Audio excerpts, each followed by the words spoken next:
parte, antes de comenzar la parte del tema de hoy. ¿Sí?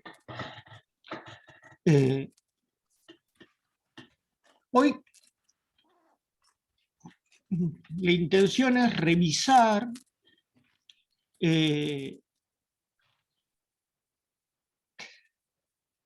mi intención es revisar las cuestiones referidas al cristianismo. En la clase virtual avanzamos más sobre el papel del cristianismo en el final del mundo romano, en la presencial no, así que algunas cosas las voy a repetir. El cristianismo, como usted sabe, surge a partir de una escisión, si se quiere, de una religión étnica particular, que es el judaísmo. Un profesor que tuve de teología decía que era la herejía judía más exitosa de la historia de la humanidad. Ese profesor encima era jesuita, así que algo sabía del tema. Pero es cierto que no nace como una religión acabada como tal. Y todo lo que hablemos a partir de ahora no tiene que ver con cuestiones religiosas, con la fe de cada uno, y cosas que respeto particularmente. Como decía la vez pasada, respeto muchísimo a la gente que tiene fe. Yo soy agnóstico. ¿Por qué? Porque tengo la duda permanente, con lo cual no la niego, pero tampoco la tengo. Así que el ateo tiene la ventaja de que tiene fe que Dios no existe. Yo ni eso. Pero bueno. Así que sí, le piso los callos religiosos a alguien, lo siento, no es mi intención, es solamente mi punto de vista. Lo que quiero plantear con respecto a esto es que el cristianismo va a tener un éxito importante a partir de Pablo de Tarso, San Pablo, en el cual va a propagarse primero en el mundo griego. Pablo era un judío griego, lo que se conoce como un judío helenizado, ¿sí? Y como tal, no atado a las tradiciones judaicas del Segundo Templo, ¿sí? Eso va a generar en la iglesia primitiva una tensión importante entre aquellos que venían de Jerusalén, muchos de ellos seguidores directos de Jesús, de Joshua Joseph, Jesús hijo de José, el Nazareno, el carpintero, que en última instancia tenía la vivencia de haberlo conocido. Es clásica la discusión entre Pedro y Pablo, no la banda, no del dúo de los 60 y 70, sino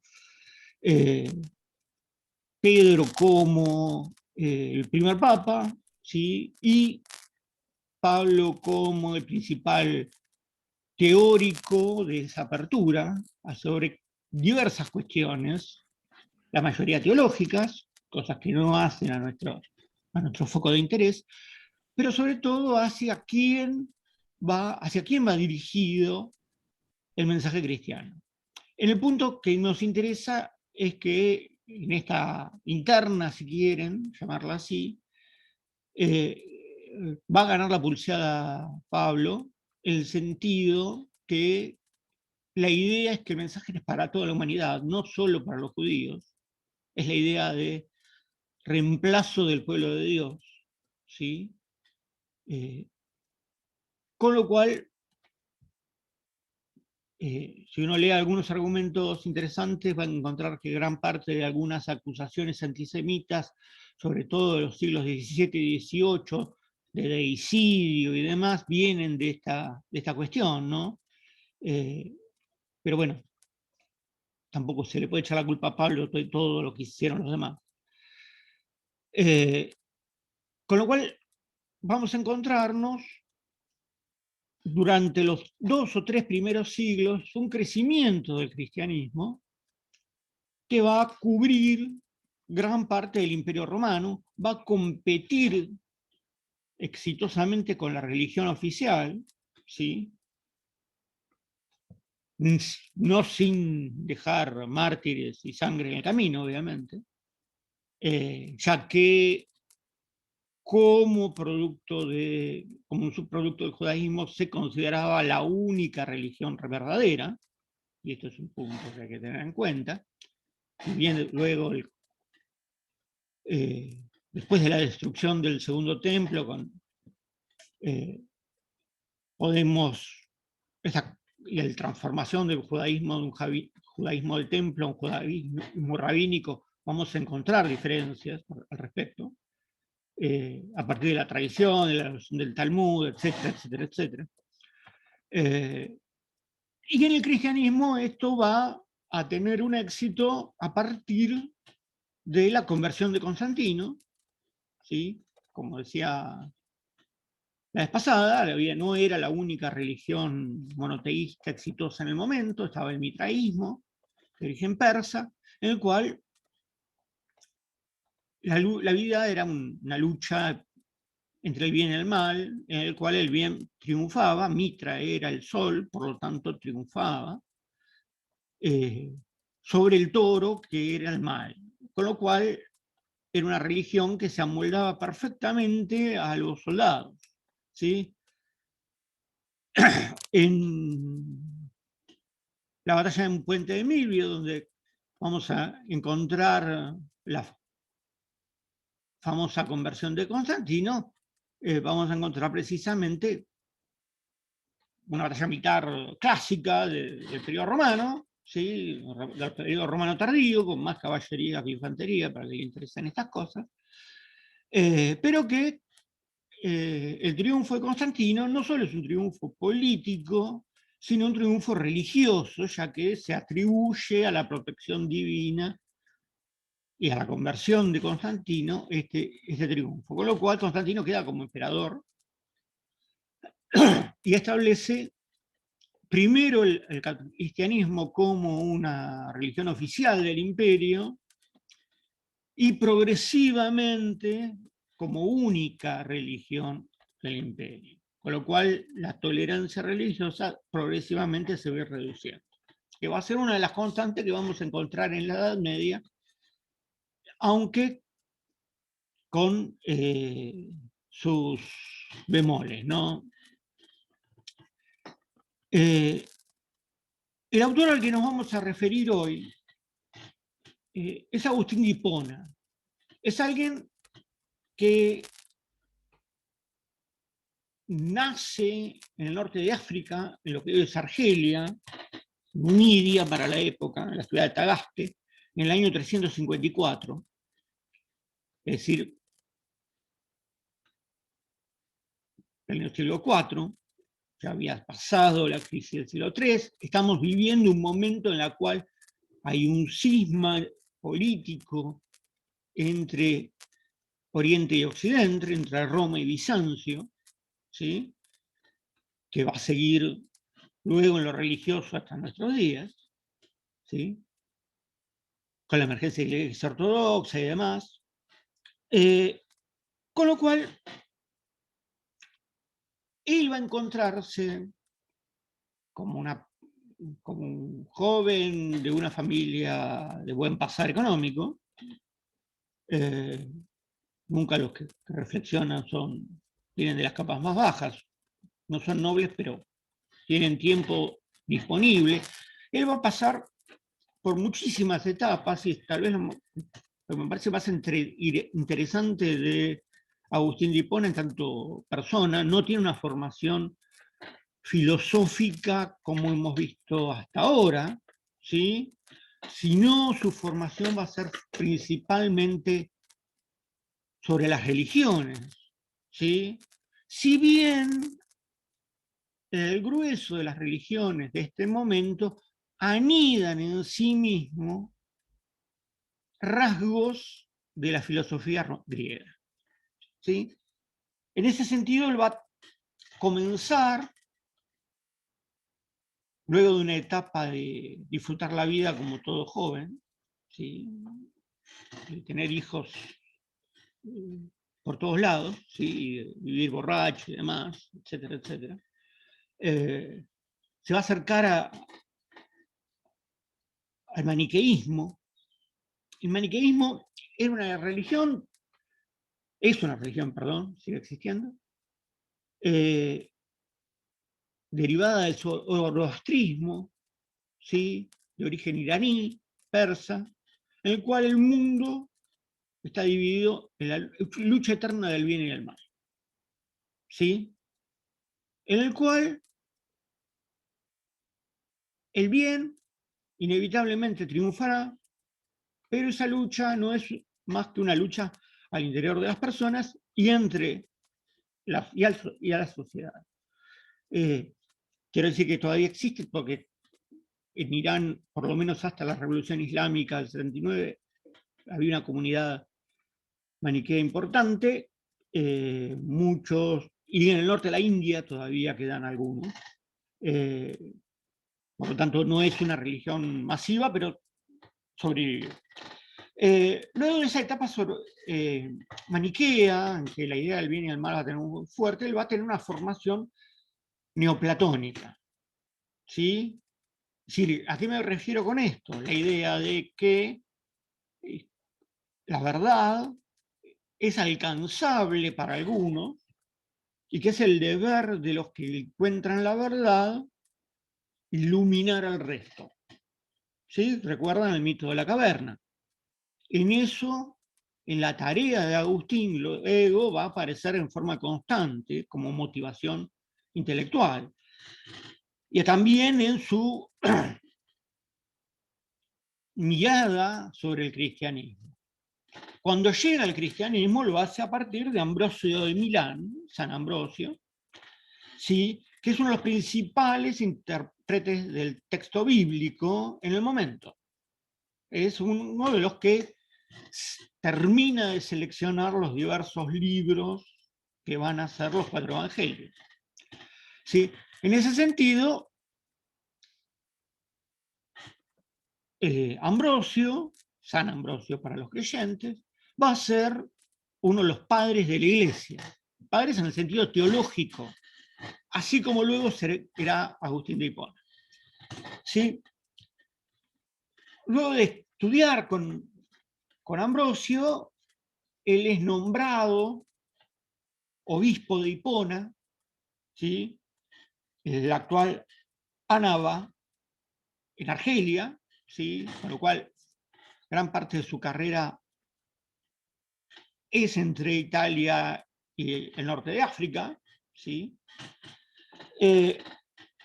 Y allí va a generar y va a elaborar las principales doctrinas del cristianismo, ¿sí? Para que tengamos una idea de la importancia de Agustín en la teología cristiana, es el autor de la idea del pecado original, ¿sí? Un pecado que solo se borra con el bautismo, ¿sí? De que toda gracia es divina, ¿sí? De que existe, que todo el origen de soberanía viene de Dios, ¿sí? Y que Dios nos tiene predestinados, ¿sí? Para una tarea. Está en nosotros la discusión del libre albedrío de tomar o no esa predestinación. ¿Sí? En ese sentido, como doctrinas, ¿sí? Aquellos que han tenido formación religiosa, en cualquiera de las ramas del cristianismo, entenderán bastante lo que estoy diciendo. ¿Sí? No es el objetivo de hoy centrarnos en los aspectos religiosos de Agustín, ¿sí?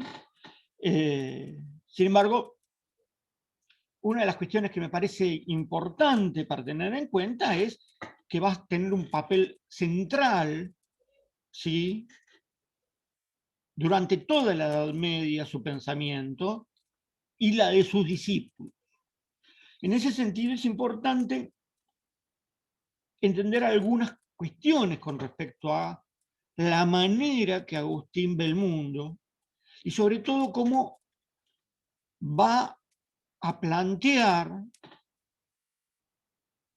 su filosofía, ¿sí? En primer lugar, tomando, si se quiere, lo platónico, va a decir que la verdad es inalterable, ¿sí? Hay una verdad que no cambia y trasciende al mundo sensible. No la conocemos directamente por los sentidos. ¿Sí? Aquí lo encontramos a un Agustín muy platónico, ¿sí?, donde se alcanza la verdad, en este caso la verdad de la revelación, pero también la verdad del mundo, a partir de tres elementos. Punto uno, del conocimiento, es lo que se llama, es decir, la razón.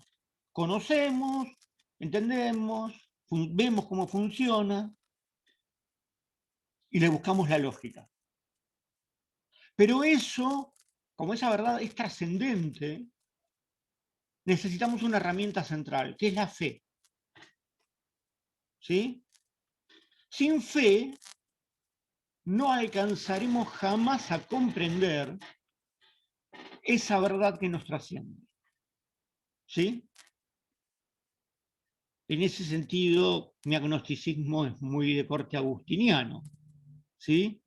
¿Por qué? Porque al no tener fe, entendida como gracia divina, ¿sí?, me queda la duda. ¿Sí? Para Agustín, en ese sentido, hay una cuestión de fe inalterable que todos tenemos y que debemos desarrollar. Hay una anécdota sobre Agustín, por parte de un agiógrafo. Un agiógrafo son los que escriben las vidas de los santos, en la cual él está en la playa, imagínense, una playa en el norte de África, donde va un nene, ¿sí?, haciendo un pozo, como todo chico jugando en la arena, va con el balde a buscar agua al mar y lo mete en el pozo, ¿sí?, agranda el pozo otro poco, va, mete agua. Entonces Agustín le pregunta al nene, ¿qué es lo que estás haciendo? Tratando de poner el mar adentro del pozo. Y Agustín le dice, pero eso es imposible. Por más que hagas un pozo enorme, el mar siempre es mucho más grande. Y el nene le contesta, entonces Agustín, ¿cómo pretendes creer, entender los designios divinos si Dios es mucho más grande que vos? ¿Sí? Era un ángel que se le había aparecido en esa metáfora. En última instancia, esta metáfora, esta historia, muestra un poco la manera de esa teoría del conocimiento que tiene Agustín para entender el mundo. La fe es condición necesaria para entender realmente el mundo, no para conocerlo, sino para entender cómo funciona. Ya no alcanza la razón. ¿Se entiende hasta acá? Esa mirada agustiniana sobre la fe va a estar dada por una cualidad adicional, el amor. Porque una vez que tenemos conocimiento y fe, el amor hacia los demás es lo que nos permite ver manifestado el reino de Dios en la tierra. ¿Sí? En ese sentido, el papel de Agustín después va a encontrar eco en numerosos autores y místicos medievales. La idea de si no tengo amor no soy nada, de Francisco de Asís, es una idea esencialmente agustiniana, ¿sí? Con lo cual nos deja una interesante cuestión para revisar en los planos, si se quiere, teológicos, ¿sí? Pero nos permite entender cómo se puede conocer. Por eso hay una teología muy fuerte y Agustín es esencialmente un teólogo de la política. También es el primer autor que habla de una filosofía de la historia. A los estudiantes de historia y a los de filo eso les va a resultar importante. ¿Por qué? Porque ve la historia de la humanidad como una historia de la salvación humana, ¿sí? Es decir, como un hilo de tiempo, el que la llegada de Cristo es el punto de partida, y que en algún momento esa historia va a terminar donde vamos a ser juzgados, ¿sí? Obviamente en eso está el sentido del Evangelio de Juan, ¿no? Sobre todo del Apocalipsis. Tengamos en cuenta que este tipo de mirada va a ser extremadamente exitosa, de mirar la historia como una sola línea, con una sola motivación, con una sola matriz, y que en algún momento esa historia va a terminar con un fin de los tiempos, ¿sí? Que es, de alguna manera, también va con otro motor, lo vamos a encontrar en los iluministas, lo vamos a encontrar en Hegel, lo vamos a encontrar en Marx, etcétera, etcétera, etcétera, ¿sí?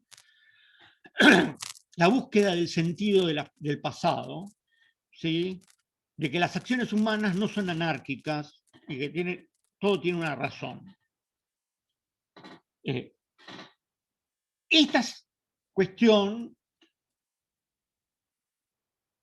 más bien, si se quiere, colateral del pensamiento agustiniano, nos va a dejar una cuestión que me parece muy relevante en tanto su oficio de obispo. ¿Por qué? Porque estamos en un momento de crisis del imperio, crisis social, política, económica, etc. Pero a su vez en el cristianismo hay una crisis de establecer cuáles son las doctrinas que hay que seguir, ¿sí? En tanto, una religión novedosa, si se quiere, que se está asentando, el aspecto agustiniano de la apologética, de la polémica con los otros doctrinas, la condena del pelagianismo, de las distintas, lo que van a ser después consideradas herejías, de las distintas miradas sobre el cristianismo, van a llenar un papel muy importante en su producción literaria, ¿sí? En su producción escrita. En ese sentido, es un polemista y entra dentro de lo que lo que tradicionalmente se denomina la apologética cristiana, ¿sí? Los que tratan de establecer esos dogmas en términos de combate intelectual con otro. Y eso es un ejercicio que el mundo, que viene también de los griegos, pero que sobre todo va a tomarse en la tradición occidental de la filosofía. Uno escribe un texto para refutar la posición de otro, ¿sí? Agustín es uno de los tantos que escriben en esa línea, ¿sí? Porque no solo tiene sermón, ¿sí? El sermón que todo sacerdote hace, sino una discusión teológica dirigida no ya al pueblo, sino dirigida a otro intelectual, para convencerlo de que se encuentra en un error. ¿Sí? Este tipo de articulación lo podemos encontrar en toda la historia de la filosofía. Estoy acordándome ahora de un texto de Kant que se llama ¿Qué es la ilustración? ¿Sí? En la cual él trata de mostrarle a un obispo que su mirada religiosa está equivocada con respecto a la ilustración, que la ilustración no es atea, sin embargo, que toma una mejora sobre ciertas cualidades del cristianismo. ¿Sí? Los de filosofía lo van a estudiar bastante porque es un texto clave para la filosofía moderna. Disculpen. Pero yendo a lo que en realidad nos interesa de Agustín, es su obra política. Agustín va a tener una obra política que está derivada de una obra moral. Para él, moral y política no se dividen. En tanto que moral personal y moral pública son dos caras de la misma moneda. ¿Sí? Estamos hablando de moral, no de ética. ¿Sí?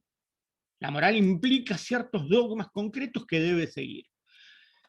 El libro principal en el cual va a desarrollar sus ideas es de Civitate Dei, que escribió entre el 412 y el 426, no es un libro que se escribió fácilmente, en el cual va a tratar de establecer la pugna que el hombre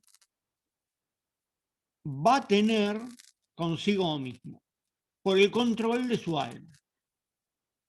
Él va a decir que en el alma de cada uno habitan dos ciudades. La ciudad terrena, que es la ciudad de lo cotidiano, los apetitos carnales, con la que venimos, que está inspirada por el diablo. Es civitas diaboli. ¿Sí? Hoy vamos a andar con el latín a troche y mocha, claro. Igualmente lo tienen en los distintos textos, así que no se asusten. La civitas diaboli, según me corrige siempre mi esposa, porque tiendo a irme al latín eclesiástico, el problema de casarse con alguien de letras. ¿Sí? De Civitates Dei, la ciudad de Dios. ¿Sí? Y obviamente la ciudad celeste, aquello que anima el alma y que está mostrado gracias a la revelación divina. Ese costado del alma, del hombre, es la Civitas Dei. ¿Sí? Para que tengan una idea, yo siempre tomo como ejemplo los viejos dibujitos animados. ¿Sí? Es un estereotipo de los dibujos, por ejemplo, de Tom y Jerry y demás, ¿no? Del angelito y del diablito que se paran en las esquinas, en los hombros de una persona, del personaje cuando tiene que tomar una decisión, ¿no? En ese sentido, Agustín está diciéndonos, bueno, ese diablito es la Civitas Diaboli y el ángel es la Civitas Dei, que nos dice, hacé lo que querés o hacé lo que debés, ¿sí? Muchas veces todos estuvimos enfrentados entre el deseo y el deber. ¿Sí? No, yo no me conecto, tengo fiaca, digo que estoy enfermo, no, tengo que dar clase. ¿Sí? El famoso chiste que viene en las redes cada tanto, hoy no quiero ir al colegio, mamá, levantate que sos el profesor. Sí, tenés que ir. En ese sentido, están decisiones personales, permanentes. En esa línea que viene del maniqueísmo, si quieren, Agustín va a plantear que la lucha se da al interior del hombre. Ahora bien, ¿sí? El hombre, como tal, no funciona en abstracto. ¿Sí? Y acá venimos con el bagaje neoplatónico. ¿Sí? Si bien el cristianismo es en última instancia una religión fuertemente individual, ¿sí? Porque uno cuida de su alma, ¿sí? Lo hace en comunidad. El neoplatonismo le va a llevar a Agustín a planteárselo en los mismos términos de Platón. El hombre no puede no vivir en sociedad. Entonces, para no vivir en sociedad, esa pugna entre las dos ciudades se va a dar en el mundo político. ¿Dónde? En el campo material, entre el emperador y la iglesia, y en el campo espiritual, tanto de los gobernantes como de los gobernados. Con lo cual, a esa idea maniquea de bien y mal peleando por el alma de la persona, le da una vuelta de tuerca bastante interesante, porque ya estamos empezando a hablar de una teoría política, en este caso una teología política. Como vemos, sigue la tradición griega de que lo político es un derivado de la ética, tanto en Platón como en Aristóteles. ¿Sí?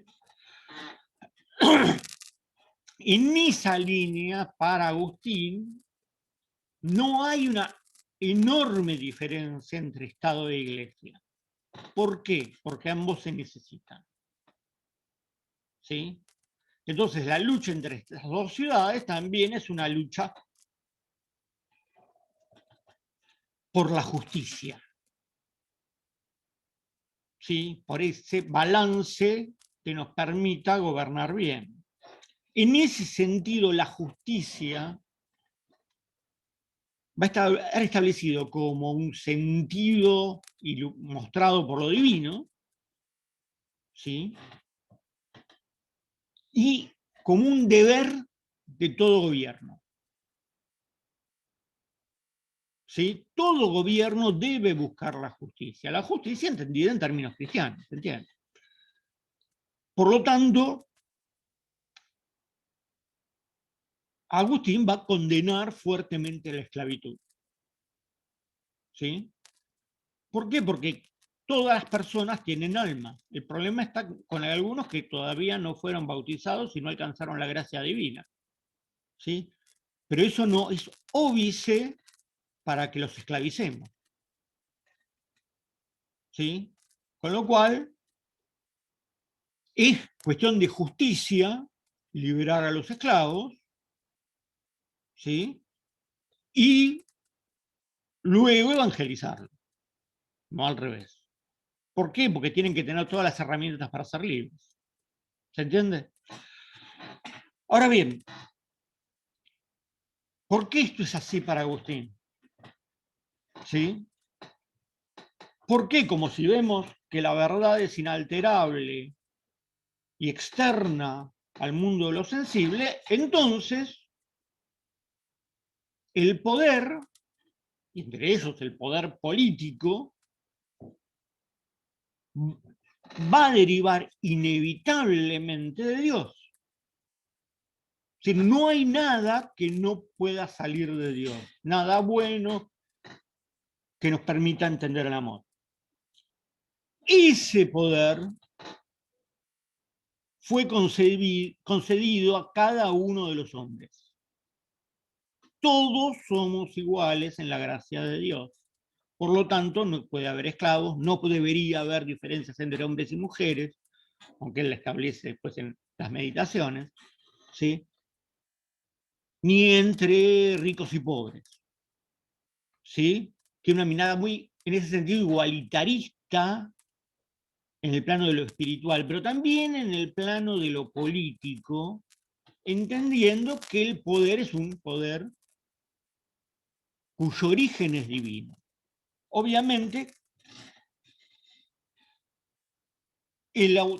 Agustín no va a cerrar los ojos y decir que todos somos iguales, ¿sí? Todos tenemos particularidades, ventajas, ¿sí?, de relaciones de poder, y hay una manera de ejercer el poder de cada una de estos actores. ¿Se entiende? ¿Sí? Todos tenemos algo de poder porque es una derivación divina, pero hay distintos tipos de ejercicio del poder. Es decir, lo importante no es para Agustín de dónde sale el poder, sino qué hacemos con él. ¿Se entiende hasta acá? ¿Sí? Por lo tanto, lejos de ser una teología contemplativa, es una filosofía de la acción. ¿Sí? Y eso que estamos hablando de un teólogo que sentó las bases de las principales doctrinas del cristianismo. ¿Sí? Aún el protestantismo reconoce gran parte de las posturas de Agustín. ¿Qué es esta cuestión del ejercicio de poder? Que es lo que más nos va a interesar. Es lo que él llama los oficios, officium, según me corrigieron. O-F-F-I-C-I-U-M. ¿Sí? Hay 3 officium. ¿Sí? El officium imperandi, ¿sí?, que es la del gobierno. Imperandi implica, obviamente, viene de emperador, viene de gobernar. ¿Qué es lo que debe hacer aquel que ejerce el poder de esa forma? El líder político, si se quiere, o el líder religioso también. Actuar en forma prudente y motivado por la fe, guiado con la fe. ¿Por qué? Porque somos un instrumento divino. ¿Sí? El poder que tenemos es un poder que viene de Dios. ¿Sí? El segundo manera de ejercicio de poder es el officius providenti. Providenti. ¿Qué quiere decir esto? Es el ejercicio de poder por el cual cuidamos a la comunidad, cuidamos a nuestros iguales o a aquellos dependientes de nosotros. Así como un padre debe proteger a su familia, un gobernante debe proteger a sus súbditos, que no les falte comida, que tengan una vida respetable, etcétera, etcétera, que no falte trabajo, etcétera, etcétera, etcétera. En ese sentido, la cuestión para el officius providenti, de ese tipo de ejercicio de poder, obviamente está alejado del ejercicio egoísta del poder. ¿Sí? Por algo lo ejercemos como fuerza de la gracia divina. Y en última instancia, ese oficio es una muestra de amor. ¿Amor a quién? Al prójimo.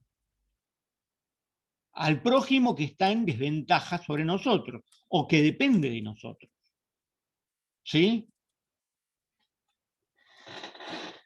Y por último, el tercer ejercicio del poder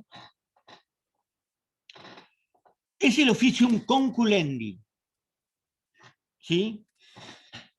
El officium conculendi es el oficio, es el ejercicio del poder para aconsejar y guiar al pueblo. ¿Sí? Entonces, si empezamos a ver estos 3 tipos de ejercicios del poder, el gobernante no solo debe imponerse en forma prudente y con fe, debe proveer las necesidades del pueblo, pero a su vez debe darle consejo. Cómo actuar en forma correcta, debe ser un ejemplo hacia los demás. ¿Qué es lo que eso le lleva a él plantear? que estos tres tipos de ejercicio del poder son las cuestiones que van a acercarnos a construir una ciudad de Dios en la tierra. ¿Sí? En última instancia, la mirada más utópica de Agustín es encontrar ese rey justo que cumpla todas esas funciones y cuyos súbditos a su vez las cumplan. ¿Sí? Sabe que es extremadamente difícil, ¿sí? Porque es teólogo, no escritor de ciencia ficción, ¿sí? Por lo tanto, es un hombre de su tiempo. Entonces, él va a plantear una cuestión que, como todo romano, va a tener clara, la cuestión de la ley. ¿Sí? La pregunta que él se va a hacer con respecto a la ley, ¿sí? Es, ¿podemos tener una única ley, como diría Cicerón? Si una ley basada en la razón, que se ajusta, etcétera, etcétera. Él va a decir que no. Esa ley que habla Cicerón, que habla la tradición, etcétera, es una ley secular.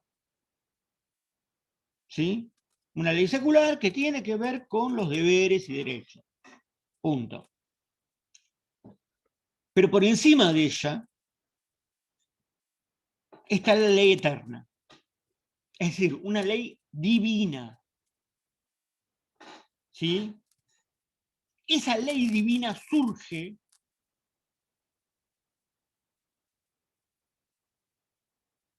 obviamente por su nombre de Dios, pero sobre todo por la relación del hombre con lo que él va a llamar la ley natural.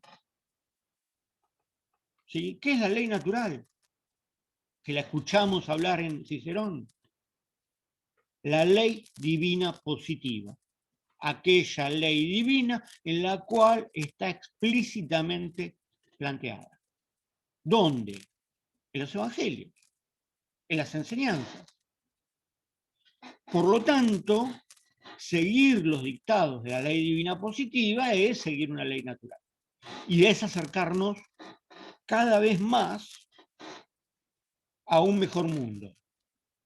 No un mundo ideal, porque en algún momento eso se va a terminar, ¿sí?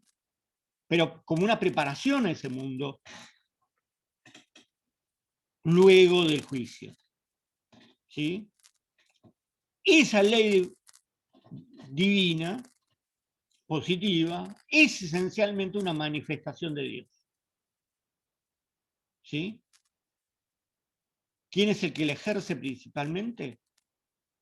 El Papa y sus obispos. ¿Sí?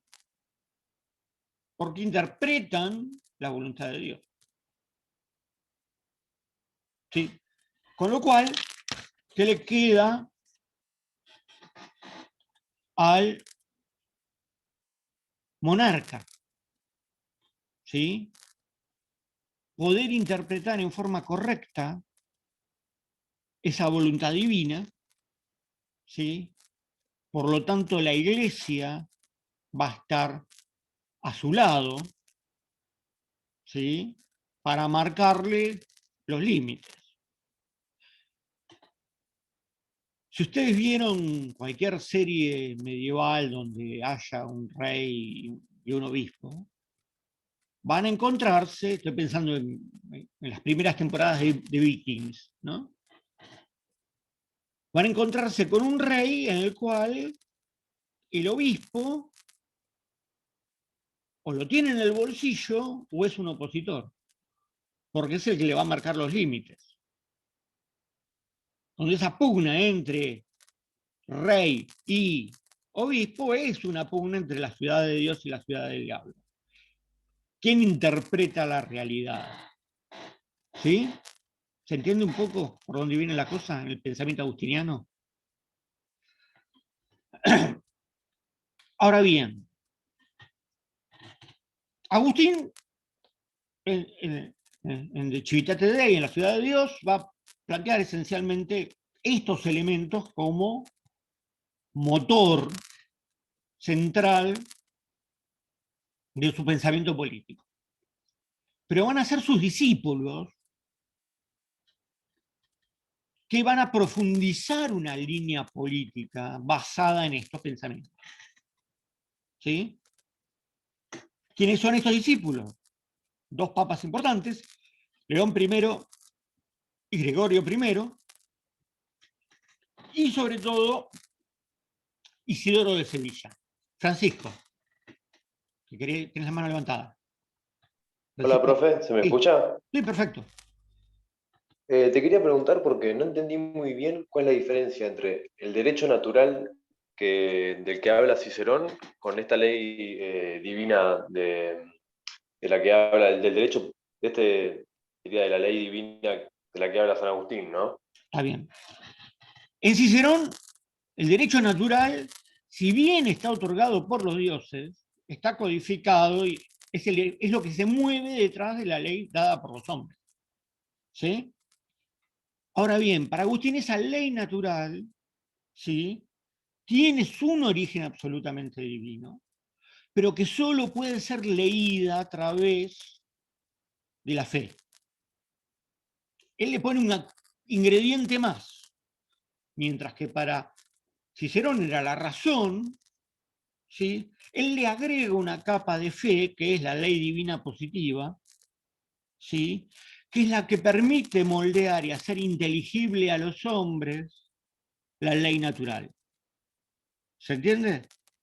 Por eso la metáfora, por eso el cuento del nene con el balde. Si estamos tratando de meter algo que es incomprensible, porque Dios es omnipotente y lo supera en todo, ¿sí?, en nuestra pequeña comprensión de primates. ¿Sí? Entonces, para Perfecto, eso se necesitan perfecto. ciertos, ciertos pasos lógicos para que eso sea posible. Sí, te interrumpí. No, que perfecto, Está, gracias. está. Eh, si se entiende un poco esto, el pensamiento de base de Agustín, ¿sí?, los discípulos de Agustín van a tomar, van a ir, van a dar una vuelta de tuerca más a estas ideas. Principalmente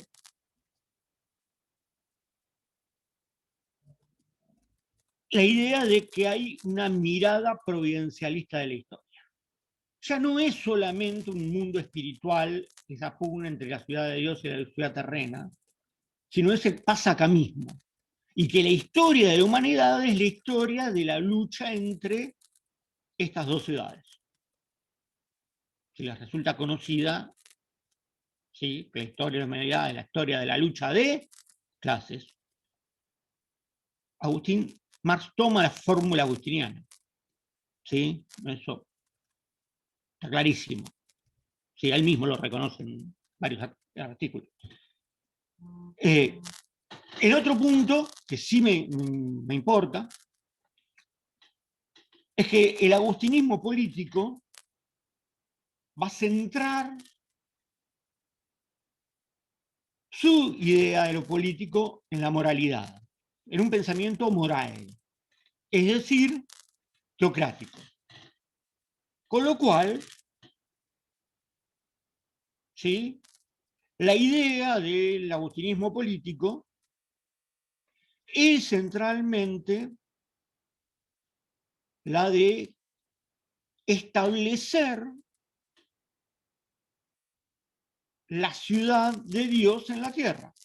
No solamente por el método agustiniano de que seamos mejores cristianos, sino por la supremacía de la Iglesia sobre el imperio, por sobre el gobierno civil, sobre la ley secular. ¿Se entiende? Entonces esa teocracia, ¿sí?, va a identificar a la ciudad de Dios con la Iglesia. ¿sí? Eso va a llevar al que el último legitimador del poder político, ¿quién va a ser? El Papa, el heredero del trono de Pedro. ¿Sí? ¿Por qué? Porque es el heredero de Cristo, es el vicario de Cristo en la tierra. ¿Sí? En ese sentido, como vicario de Cristo en la tierra, y esto es muy importante en términos políticos, va a ser el único depositario de la soberanía, porque la soberanía es un don de Dios. El Papa es el que bendice y corona a los emperadores. ¿Sí? El Papa es el que puede distribuir el mundo. ¿Sí? Si ustedes miran los diversos tratados, aún a finales de la Edad Media, es el Papa el que otorga bulas aprobando tratados que las partes han firmado. Es decir, una bula del Papa dividió el mundo entre dos reinos católicos, España y Portugal. ¿Sí? ¿Qué autoridad tiene el Papa para hacerlo, diríamos hoy? Ninguna. Decirle a Francisco que divida el mundo entre las dos o tres potencias. El Consejo de Seguridad se les muere de risa. Sin embargo, para los que tenemos memoria o tenemos algunas canas, fue el Papa el que evitó la guerra entre dos dictaduras militares fuertemente católicas, como la argentina y la chilena, en la Navidad del año 78 y 79. ¿Sí? Esa intervención papal llevó a evitar una guerra. Profe, una Sí, consulta. sí. Esto como un dato para agregar. ¿No fue el Papa el que días antes de la rendición argentina visitó el país para pedir el cese en la guerra? Porque por la Sí. bajada que le habían dado de Inglaterra fue que iban a dar con todo, No, a ver. hablando mal y pronto. No, a ver. Voy a hablar del Papa en las dos situaciones para que se ubique el contexto del poder temporal actual del Papa. ¿Sí? Estamos hablando del mismo Papa, Juan Pablo II, así que... En el caso del Beagle, el Papa actúa como mediador. ¿Sí? Y en el mundo contemporáneo, su rol va a ser más fallido que exitoso de mediador de los actores políticos. Lo que quería evitar el Papa del Beagle, para que tengan una idea, comento dos cosas. Más pregúntenle a Cristian Di Renzo, que es especialista en el conflicto del Beagle. ¿Sí? Un amigo que era oficial submarinista, el Beagle tenía un buque de guerra en la mira, ¿sí? Era oficial de comunicaciones de un submarino, y estaban a punto de, hora 0 menos 5, ¿sí? Entonces lo venían siguiendo para que a la hora 0 hundirlo. Y era uno de los cruceros chilenos como el Belgrano, para que tengan una idea, no era un barco menor. Una unidad importante, estaban metidos en el Pacífico, etcétera, etcétera. Este conocido mío recibe en 0 menos 5 un radiograma codificado y tardó 4 minutos, 5 minutos en decodificarlo, porque los nervios lógicos que te mandan sobre el filo del inicio de operaciones un aviso, es decir, pasó algo, el capitán dijo, vamos a esperar a decodificar y después vemos qué hacemos, total lo seguimos teniendo en la mira, y era la orden de retirarse. ¿Sí? De que el Papa había intervenido para evitar este conflicto, el conflicto entre Argentina y Chile. ¿sí? Con lo cual, todos los que estaban abajo del submarino suspiraron, dieron media vuelta y no, listo, volvemos a casa. Por lo menos todo lo que me contó él, que tenía un susto tremendo porque era un oficial joven relativamente. En el caso de Malvinas, si ustedes recuerdan bien las fechas, el Papa viene a la Argentina cuando la batalla estaba prácticamente definida. No es antes de que se embarcaran en San Carlos, estaban peleando en Zapor Hill, estaban peleando para tomar Puerto Argentino. ¿Sí? Entonces, lo que él viene es tratar de convencer a la cúpula militar de generar una rendición honorable en una batalla que ya estaba perdida, para evitar, por otro lado, una alianza, que se profundizara una alianza de Argentina con la Unión Soviética. ¿Sí? Ese es el costado político de la Guerra Fría. ¿Sí? Convengamos que hubo numerosas evidencias que la Unión Soviética prestó apoyo de inteligencia a la Junta Militar Argentina, que por otro lado era un aliado estratégico, ¿sí? Porque era principal proveedor de granos de la Unión Soviética, ¿no? Aunque fueran anticomunistas, ¿sí?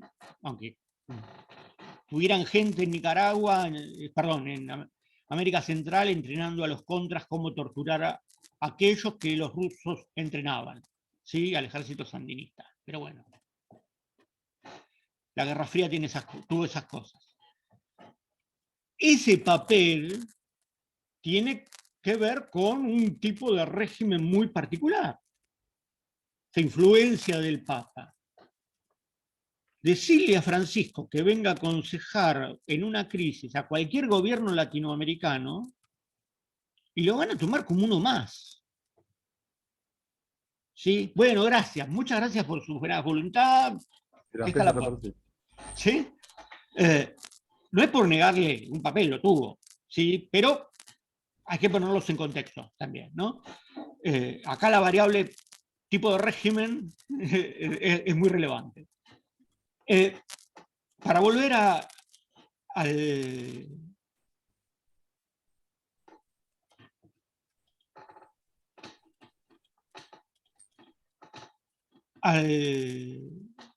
agustinismo político. Si el único depositario de la soberanía divina es el Papa, esa soberanía va a estar dada en dos planos: la plenitud y la potestatis. En el primer caso, en la plenitud, va a ser aquello que lo plantea como última ratio, como última lógica del derecho. ¿Sí? Porque puede opinar sobre todo. La potestatis va a mostrar como atributo papal, como atributo, mejor dicho, de la soberanía papal, el poder de definir quiénes son los actores políticos que van a jugar adentro de la cristiandad. Por medio de esta potestatis es que el Papa puede excomulgar a un cristiano. Cosa importante cuando veamos la reforma protestante, la reforma anglicana en Inglaterra, ¿no? Con Enrique VIII. ¿Sí? No anuló el casamiento con Catalina de Aragón porque te dio una hija, lo siento. Si devolvé las propiedades de la iglesia, o si no te excomulgo. No devolviste las propiedades de la iglesia, te excomulgué. Que era lo que Enrique quería, pero eso es otra discusión que vamos a hablar más adelante. Es decir, ¿qué quiere decir esta mezcla de soberanía? ¿Sí? Estos elementos de soberanía del Papa. que todo el poder es del Papa. Cosa que, obviamente, a la Iglesia le va a venir de perillas durante 1000 años. ¿Sí? Toda la Edad Media va a estar signada por la lucha material y teórica entre el imperio, lo que queda del Imperio Romano, el Sacro Imperio Romano Germánico, y la Iglesia Católica Apostólica, que todavía no es romana. ¿Sí? Va a ser luego romana. Si la Iglesia Católica universal, ¿sí?, en ese sentido va a guiarse centralmente por ese agustinismo político, del cual Agustín planteó las bases. ¿Sí? Esto vuelvo a tomar el ejemplo de otros autores. Uno no le puede echar la culpa a un autor sobre lo que no escribió y lo que sí escribieron sus discípulos. ¿Sí? Uno le puede echar la culpa a Marx sobre lo que hizo Lenin y sobre lo que hizo Stalin. ¿Sí? La culpa de Marx está en los textos de Marx, punto. ¿Sí? O las ventajas de Marx, tampoco. ¿Viste? El beneficio de inventario, para bien y para mal, es del autor. ¿Sí? Después, como me interpretan, es otra historia. Hegel tiene una anécdota. Hegel, para los que no lo saben, es escritor alemán de principios del siglo, finales del XVIII, principios del XIX, que tiene una mirada muy entrevesada y es muy difícil de entender. Yo lamentablemente no, pero bueno, tuve una etapa muy hegeliana de leer, esa dificultad me atraía muchísimo. Y hay una anécdota que dice, de Hegel, que dice en su lecho de muerte, él dice, bueno, solo uno de mis discípulos me entendió. Claro, todos los discípulos de derecha, de izquierda, que interpretaban a Hegel, quieren saber, bueno, ¿quién es el que la tiene posta? ¿Sí? Y a lo cual después agrega, pero me interpretó mal. Es decir, ni siquiera uno que más o menos entendió por dónde venía la cosa, me entendió bien, así que el resto, yo no me hago cargo de lo que hagan ustedes. ¿Sí? Es la gran lavada de manos del filósofo. En última instancia, esta anécdota simplemente es para mostrarle que no podemos cargarle demasiado las tintas a los autores, menos de la Edad Media, ¿sí?, con visiones contemporáneas, y ver sí cómo funcionan en el contexto que están dados. Por eso el agustinismo político va a ser exitoso, porque va a establecer un orden del mundo medieval que va a calzar con un mundo feudal en todo Occidente. Si bien el mundo feudal como tal no es exactamente igual, salvo en Francia y Inglaterra, después el resto tiene variaciones, ¿sí? Esa idea del feudalismo, que son todos iguales, no, en España y en Alemania no es igual que en Francia y en Inglaterra, y en Italia ni hablemos, ¿sí? Y ni hablemos de Europa Central y Europa del Este, así que, donde, bueno, la discusión sobre si el feudalismo es una larga historia que los medievalistas tienen, ¿sí? Los de historia lo verán cuando cursen historia medieval, y los de filo también. Pero lo que me interesa con respecto a esto es precisamente que ese total poder del Papa le permite una jurisdicción universal. ¿Sí? Por lo tanto, ya no es un primus inter pares entre los obispos. Es el vicario de Cristo en la tierra. ¿Sí? En este camino. Luego vamos a ver cómo esta mirada cambia con el conciliarismo y demás. Pero en realidad esto es lo que va a plantear el agustinismo en términos de control de lo político durante gran parte de la Edad Media. Inclusive, con los ejemplos argentinos que dimos, la influencia del Papa no es solamente una influencia de sectores, sino una influencia política concreta, más allá de que Francisco sea argentino. ¿Sí? Aunque más no sea para los creyentes. ¿Sí? Ningún gobierno, salvo excepciones, trata de llevarse mal con el Papa, y se lleva mal con el Papa cuando los católicos le llevan demasiado la contra en cuestiones de política interna. Hay 2 rupturas con el Vaticano, ¿sí? Y en ambos casos fue porque la Iglesia argentina se puso en contra de proyectos claves para el gobierno. La primera es la expulsión del nuncio apostólico por parte de Roca, ¿sí? A partir de la sanción de la ley 1420, ¿sí? La cual establece la enseñanza laica, ¿sí? Y la religiosa como un complemento a dar por las religiones, no por el Estado, ¿sí? Con lo cual borra a la Iglesia de ese papel de influencia educativa. Y la otra es con Perón, cuando la Iglesia empieza a tener conflictos con ciertos virajes al final del gobierno de Perón, ¿sí? En el cual los católicos pasaron de ser muy pro-peronistas a ser muy antiperonistas, ¿sí? De hecho, gran parte de los grupos que participan de los comandos civiles eran grupos eclesiásticos, ¿sí? Este mix que tiene la Argentina entre participación política e iglesia, lo vamos a tener también en los 50 con Tacuara, en los 60 y 70 con Montoneros, etcétera, etcétera, etcétera, ¿sí? Eso es algo que no conviene olvidar. Sí, hoy lo tenemos con los curas villeros, etcétera, etcétera. No hay una neutralidad política de la Iglesia en América Latina en general, pero en Argentina en particular. Y eso tiene que ver con un agustinismo político que América Latina hereda en gran parte por Isidoro de Sevilla, ¿sí?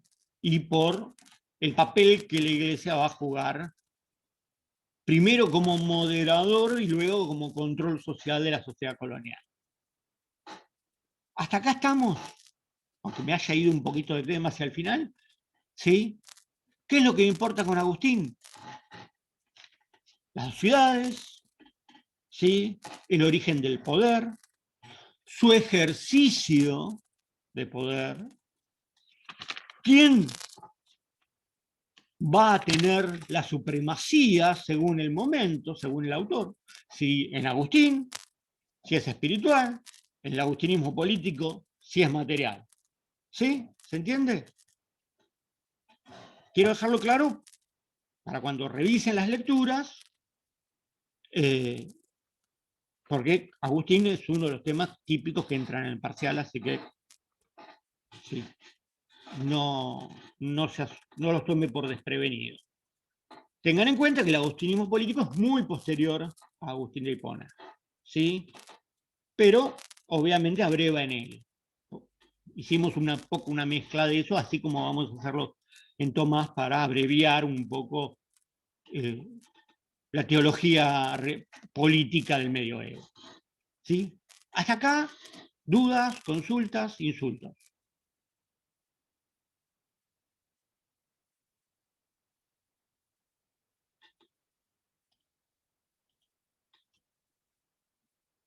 Si no hay ninguna duda, estamos muy bien o estamos muy mal.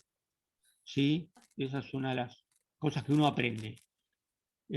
O los dejé sorprendidos o están pensando de qué cuerno está hablando ese tipo. Profesor. Sí. No, yo quiero un poco como chileno y siempre agradecido de la oportunidad de estar estudiando acá. Hay una película, recomendar una película que es re bonita, se llama Mi Mejor Enemigo. Ah, sí. Que es una coproducción de ambos países y que habla de una vivencia que vive la patrulla, una guardia argentina con una guardia chilena mientras están a puertas de la guerra del 78. Sí. Véanla, por eso hacía el comentario con respecto a Christian, porque el papá de Christian fue movilizado como soldado conscripto, ¿sí? En el crucero 25 de Mayo. Y otro que es un docente de la casa, que los de historia y la ciencia política lo van a conocer, es Julio Melopir, ¿sí? Que también fue movilizado para la misma época, en el mismo buque, ¿no? Obviamente un buque tan grande no se conocieron hasta que Cristian y Julio... Y Cristian está trabajando precisamente sobre el pensamiento político de los militares en la Argentina en ese periodo. ¿Sí? Bueno, cuáles son las teorías del mundo demás que llevan a este conflicto. ¿Sí? Que llegan a ver una guerra con Chile, que llegan a ver una cuasi guerra con China, la guerra de Malvinas, etcétera, etcétera, etcétera. Pero bueno, la tesis de grado de Cristian fue precisamente el conflicto del 78, el cual yo dirigí, así que es la persona indicada para comentarios y anécdotas. Yo la mayoría las tengo porque tengo algún conocido. Uno de mis primos estuvo en el escuadrón de esquiadores de Puente del Inca durante 2 años. Podría haber sentido tranquilamente uno de esos protagonistas de la película de Mi querido enemigo, ¿sí? Porque el problema de haber nacido con plata y haber sido campeón de esquí, ¿sí? Campeón juvenil de esquí. Hizo el servicio militar y directamente lo mandaron al escuadrón de esquiadores. Puente del Inca, 2 años, ¿sí? 77, 78. Se fue a su casa a mediados del 79, y de ahí se hizo un doctorado en filosofía. Así que, para que tengan una cuestión de... Estos temas son temas que algunos por edad nos tocan de cerca. Yo estaba en 7º grado, y la fuerte ideologización que tenía el tema en las escuelas era muy, muy importante. Pero cuando uno empieza a escuchar este tipo de cosas, la participación de los papas, empieza a cruzar estos datos, se encuentra que hay tradiciones que hay que irse muy atrás para verlas en su expansión, ¿sí? Por eso la filosofía medieval tiene algunos de estos rasgos que nos las hacen volver a recuperar, ¿sí? Porque que estas cuestiones quedan. Siempre yo planteo que miren la historia de las ideas, ¿sí? O la historia de la filosofía, como capas que se van superponiendo, pero que no terminan de descubrir una a la otra, ¿sí? Con lo cual se arma una pirámide, un estrato, donde las ideas actuales están paradas en otras, que a su vez se refutaron en otras, y con eso generan cadenas de discusión muy interesantes que pueden llegar hasta nuestros días. Hay hoy teóricos que sostienen el agustinismo político tal cual era en su momento. No. Hay algunas variaciones contemporáneas del agustinismo político, sí. ¿Sí? Hay sectores del pensamiento católico, particularmente, que sostienen la supremacía del Papa sobre los gobiernos, ¿sí? Obviamente, algunos son más importantes que otros, algunos están más influenciados por el agustinismo político que otros, pero están presentes, ¿sí? Pero bueno, no quiero meterme más en camisa de 11 varas en teología política, que no es, gracias a Dios sí existe, mi campo, ¿sí? Por algo salí huyendo, ¿sí? Además de darme cuenta que el cumplimiento de los votos no era para mí, ¿sí? Me gustaban demasiado las chicas, cuando tenía 14 años. Mala idea meterse a esa edad en el seminario. Más cuando uno tiene las hormonas alborotadas. No me arrepiento. Pero bueno, terminé aprendiendo algo de latín, algo de teología, y eso fue lo positivo para mí, ¿sí? Por algo estoy en estas materias, ¿sí? ¿Dudas? ¿Consultas? Cualquier cosa, ya saben, el foro está abierto, las preguntas por chat o por lo que sea, estoy abierto. Los reviso por lo menos todos los días, normalmente a la noche. Así que si hay uno y tardo en contestar, salvo que sea una emergencia, mándenme un mail, si es una emergencia. Con respecto a las clases y a la presencialidad, esperamos durante esta semana tener noticias frescas de cómo vamos a proceder.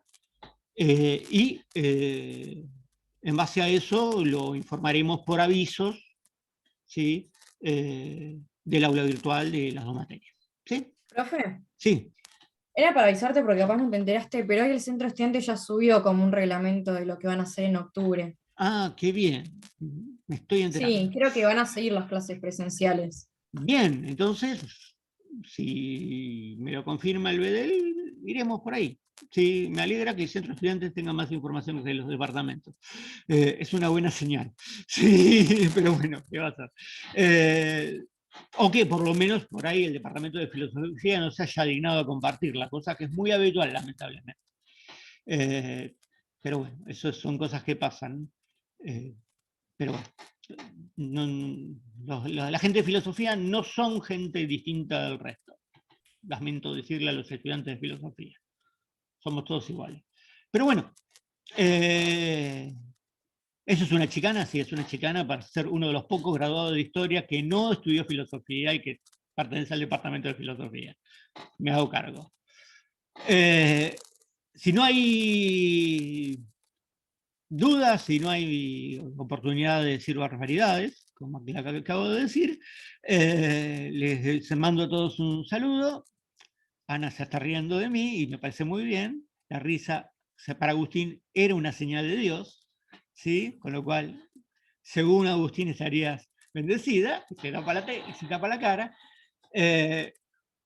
Pero me parece perfecto. Si le sirvió para que estos temas sean un poco más amenos, me alegro mucho. Mi rol como docente está cumplido, ¿sí? Porque es un embole sentarse a leer crudo filosofía del principio del medioevo, ¿sí? Sobre todo cuando uno no es de la carrera, no le interesa, ¿sí? Simplemente le interesan las cuestiones correlativas a, ¿sí? Pero bueno, hay que verlo. ¿Sí? Está en el programa por algo, porque, no solo porque yo lo quise poner, no me quedó otra. Si fuese por mí, yo arrancaba con Maquiavelo y terminaba ahora. Sí, pero bueno, no se puede. Gente, nos vemos. Les deseo buena semana. Cualquier duda, siempre soy Chao, profe, nos vemos. Nos vemos. Chao, gracias. Chao, gracias. Gracias. Disculpa, Ana, que te Chao, haya mandado el gracias. jefe. No, bien, no hay problema. Me alegro.